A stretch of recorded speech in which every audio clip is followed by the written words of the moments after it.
me preguntaron si podía hablar un poquito sobre el acto violento que Jesús hizo en el templo, lo cual, en mi opinión, históricamente hablando, se ganó los clavos Jesús. Esta historia nadie te la cuenta. ¿Qué es lo que estaba pasando en el templo en esos días? ¿Qué área del templo Jesús hizo la violencia? Nadie te lo habla. Inclusive se imaginan o inventan historias fuera de contexto histórico. Olvídense de la Biblia, completamente histórico. Para darle una pista, la área que Jesús hizo la violencia se llamaba la área de los gentiles. Personas de todas las naciones desde el tiempo de Salomón podían ir al templo y ofrecer ofrendas en el templo, porque el templo se llama la casa de oración para todas las naciones. Si una persona de Etiopía, una persona de Roma, de España, ¿dónde vendría? Podía ir al templo y traer ofrendas al Eterno. Ahora, el mercado en el templo era para los gentiles, porque esa era la región que ellos podían acceder, y para todo el mundo que necesitaba llevar ofrendas al templo. Así que era un mercado necesitado, y te lo explico por qué. Y creo que es importante saberlo. Uno no podía traer vino local de Etiopía, porque tal vez fue ofrecido a ídolos. Así que esa es una manera de asegurarse que era vino apropiado al altar. También los animales eran cuidados para ese específico servicio, y tú no ibas a traer un cabrito desde Etiopía. El cabrito tal vez no sobreviviría, así que hay que tener todo eso en mente. Así que, o tal vez vendría dañado, porque los animalitos tenían que estar en perfecto estado. Así que era un servicio que se daba no solo a la nación de Israel, pero a todas las naciones, porque el templo se llama la casa de oración para todas las naciones. Hay varias historias que te cuentan que no tienen verdad bíblica histórica, la Biblia cristiana. Voy a tratar de usar un poquito de la Biblia cristiana, pero en verdad tiene demasiados errores. Pero voy a tratar entonces de usar la historia para guiarme. Pero Jesús actuó violento en el templo, un acto terrorista total. Esto también se llama Hilul Hashem. Disturbó no solo al judío, pero también a las naciones que venían a alabar al templo. Y el tiempo que Jesús hizo este acto de violencia, terrible, terrible. Y la gente no sabe lo que pasaba en el templo, y eso es lo que te voy a explicar. Pero literalmente Jesús se ganó los clavos de parte de los romanos, que no toleraban actos de tal manera, especialmente en los festivales.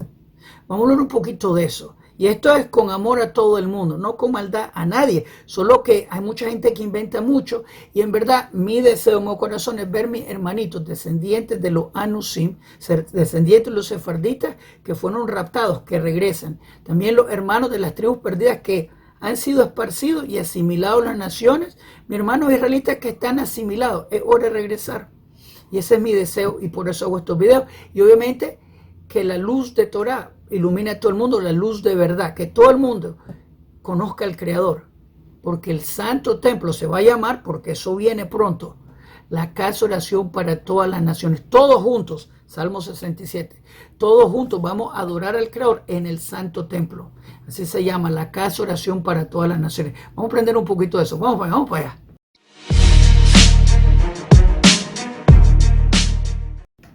Shalom Aleichem, es Yonan para Punto Breslev. El día que Jesús actuó violento en el templo fue el día que él se ganó los clavos. Ahora, hay mucho odio contra los fariseos, eso lo sé por seguro, pero la gente no sabe, porque no le cuentan que los saduceos estaban en cargo del templo, no los fariseos, los saduceos, que compraban su posición de los romanos, y los romanos estaban en control de todo. Para comenzar, los romanos tenían el poder de poner la muerte al que quería, no al judío. Ahora, este eran los tiempos de Pascua. Así que, y la gente no sabe mucho de esto, y te voy a contar. Días antes, tal vez una semana antes de la Pascua, personas de todos los países venían al Santo Templo. Tal vez un israelita etíope venía al Santo Templo. Una persona de Roma, de Francia, donde sea, venían al Santo Templo a celebrar Pascua. Ese es uno de los que le llaman Shelosh Regalim, los 3 festivales bíblicos. Así que tenían que venir al templo a traer una ofrenda, pero tenían que venir temprano, una semana mínimo para purificarse y comprar todo lo que necesitaban. No es como hoy que tú tomas un avión, llegas al día siguiente, pero inclusive en esta era, cuando el templo sea reconstruido pronto en nuestros días, tenés que venir días antes por el ritual de purificación que la Torah describe. Para tomar las cenizas de la vaca roja, etcétera, etcétera, que requiere días. No es de un día para la mañana, no es una ducha, no lo es. Tiene elementos espirituales que Dios explica algunos no lo explica, pero Dios dijo, háganlos. Así que el problema mío es obedecer, no entenderlo. Bien. Así que la gente venía temprano. También mucha gente de las naciones venía, porque siempre ha sido así. Cuando Salomón hizo el templo, él hizo una plegaria y dijo, la persona de las naciones que venga a esta casa, que Dios lo escuche y responda a su plegaria. Así que desde los tiempos de Salomón el templo ha sido abierto a todas las naciones. La Biblia cristiana se inventa que anteriormente los gentiles no tenían acceso a Dios. Eso es mentira, o como dicen los dominicanos, eso es un embute, es una mentira. Tratan de traer una división, pero en verdad no existía eso. Hay un orden, hay israelitas y hay de la gente de las naciones. Ahora, el templo tenía una sección para mercado. Esta era la área de los gentiles, porque los gentiles necesitaban acceso al templo, por lo menos en esa área, y ahí podían comprar todas las cosas que necesitaban y aseguraba a la gente del templo que las cosas que compraban venían de un lugar kosher, un lugar propio, y no fueron ofrecidas a ídolos. Esa era la gran importancia de tener el mercado en esa sección. Así que no era por ventaja, por cualquier otra razón. Era porque se aseguraban que no llevaran cosas que fueron ofrecidas a ídolos, básicamente.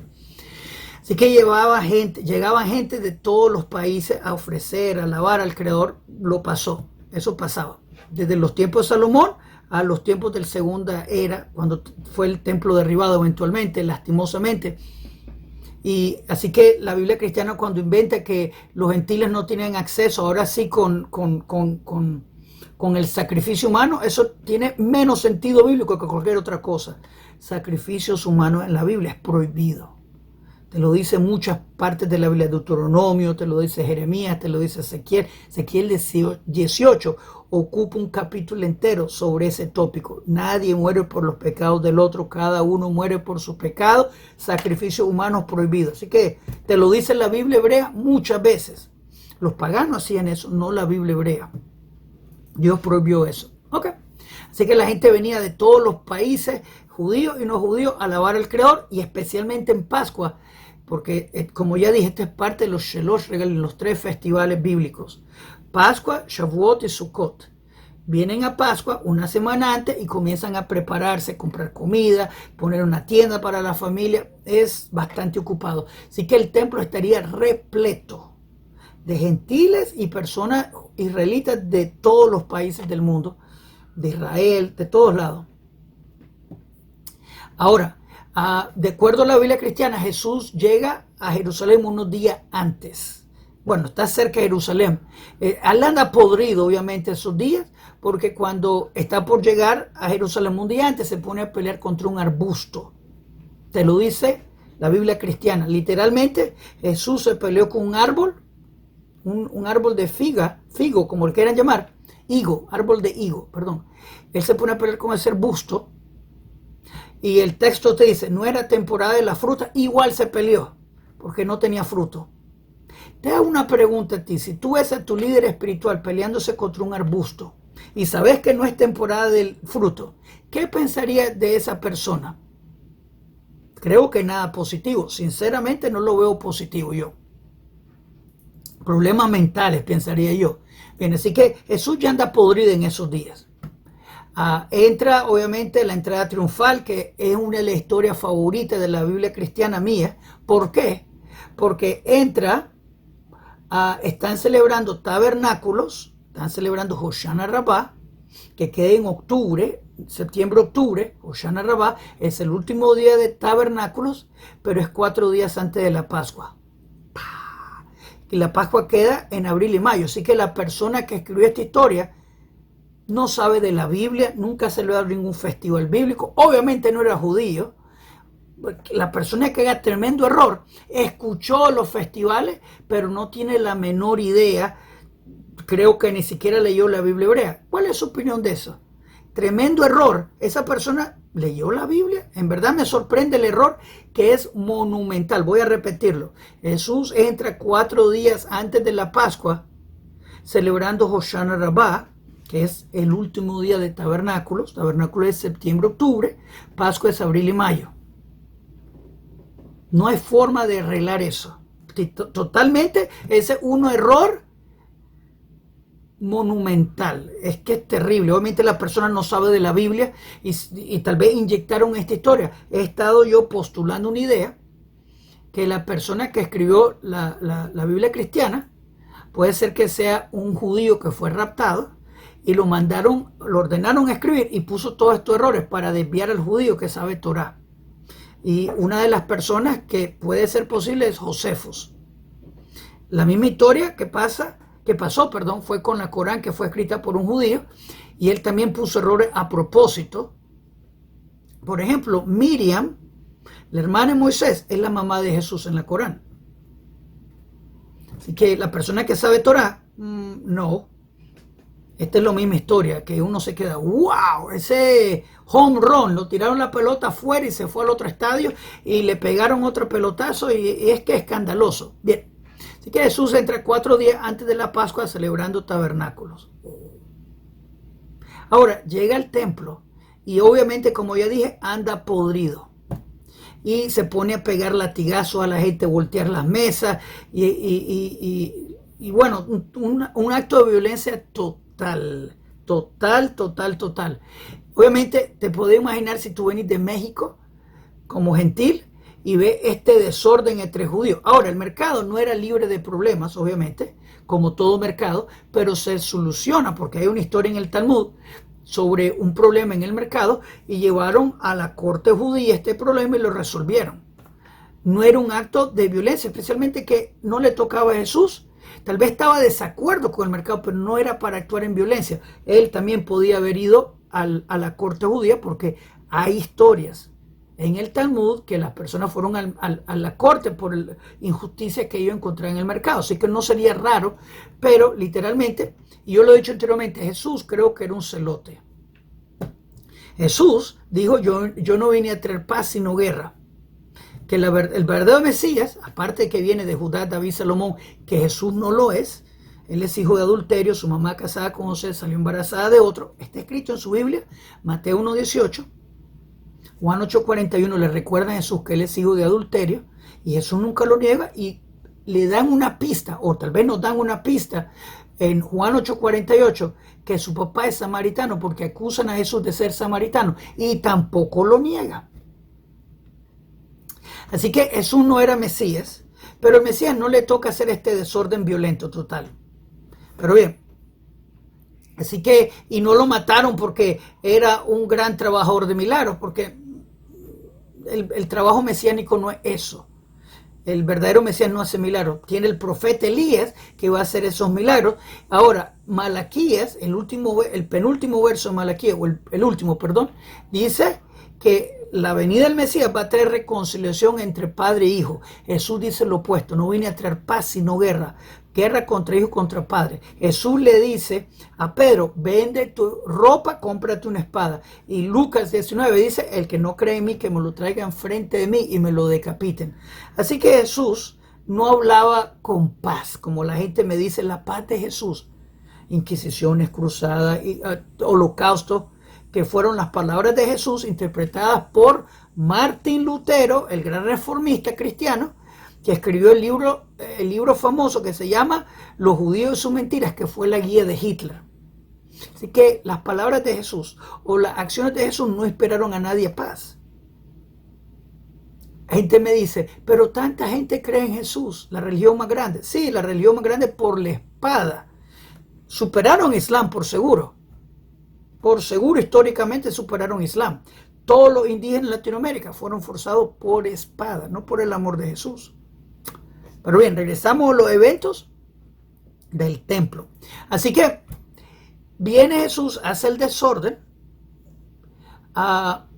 y obviamente los que van a responder a este desorden son los saduceos, que van a llamar legiones romanas a defender la locura que está pasando en el templo. Y los romanos no eran mucho con actos terrorismo, no eran a favor de eso, total. Obviamente ya lo tenían marcado a Jesús. Literalmente la historia de Judas, que vino a darle un beso, creo que es un inserto literario para poner odio contra el judío. Judas, judío. Y así hay muchas historias que se inventa en la Biblia cristiana, la división que ya mencioné, que antes los gentiles no tenían acceso, ahora sí con el servicio de idolatría, de sacrificio humano de Jesús. Cuando Salomón dijo la bendición, primero dijo a la nación que venga al templo a traer una ofrenda, alabar al Creador, que sean respondidos primordialmente, porque el templo se llama la casa de oración para todas las naciones. Así que literalmente lo que hizo Jesús fue un acto de violencia, un acto terrorista. Y los romanos no eran muy amigables a eso. Y no tomen mi palabra, busquen en la historia lo que los romanos hacían con actos terroristas. Hay un dicho que escuché, que me explicaron que así se entendía, los caminos, todos los caminos te llevan a Roma, porque crucificaban gente por todos lados para demostrar que nadie se ponga rebelde contra Roma. Literalmente usaban árboles, palito aquí, palito allá, crucificaban a Raimundo y medio mundo.